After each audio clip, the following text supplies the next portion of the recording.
Now I'm going to measure for the valley cuts, the tiles that lay up against the valley. I'm labeling this section LV number 2. The L means that I'm on the left side of the valley. Also, when I mark these tiles for cutting, I'll pull my measurements from the factory left edge of these tiles. I'm highlighting the line from which I'll measure on the right side lap, and I'll measure from there over to within 1/4 inch of the center V of the valley. It's 14.5 inches, again, to within 1/4 inch of the center V.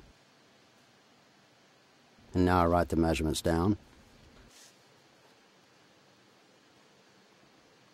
I go to the next course line and I place my tape above the course line so that the lower edge of my tape gets in close to the center V of the flashing. This single placement of the tape gives me 2 lengths, the upper length of the tile below the course line and the lower length of the tile above the course line. I write them down and I work this way all the way to the top of the valley. Again, that LV label reminds me to measure from the factory left of the tiles.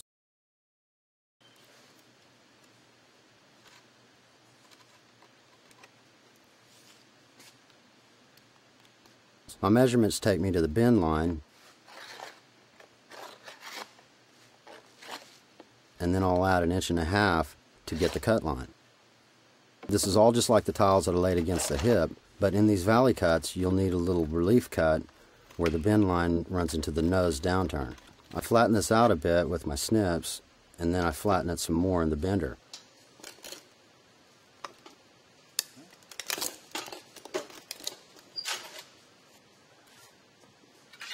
I start my cut at right angles to the back flange, but then quickly twist the tile panels so that the cut line falls under the blade. Cutting these panels distorts them a bit because the blade tends to flatten out all the little bends that create the shapes in the tile panel. You can see that distortion here. My straight bend line now has a slight curve to it.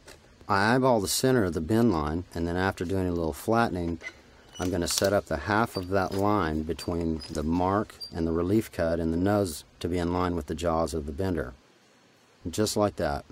And just disregard the part of that line that curves away from the bender because it's been distorted by the cutting of the tile. After you bend this tile, if you check your measurements again, you'll see that the new bend line fits the measurements that you took earlier. You can see that the bend down is tapered. It's 1.5 inches in the nose and 3/4 inch at the back flange. This bend down prevents most of the water and debris that gets into the valley from passing under the tiles. Let's watch this whole cycle again on another panel.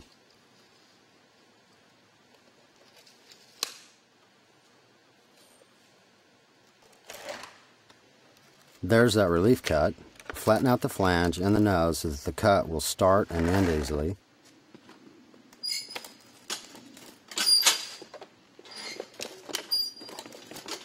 Now notice how the cutoff drops away here.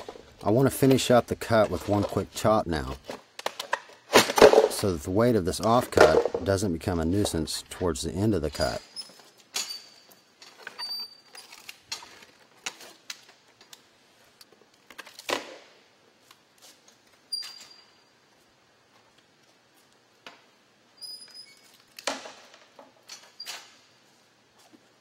It's helpful to keep the cut tiles stacked into the same order that they go on the roof.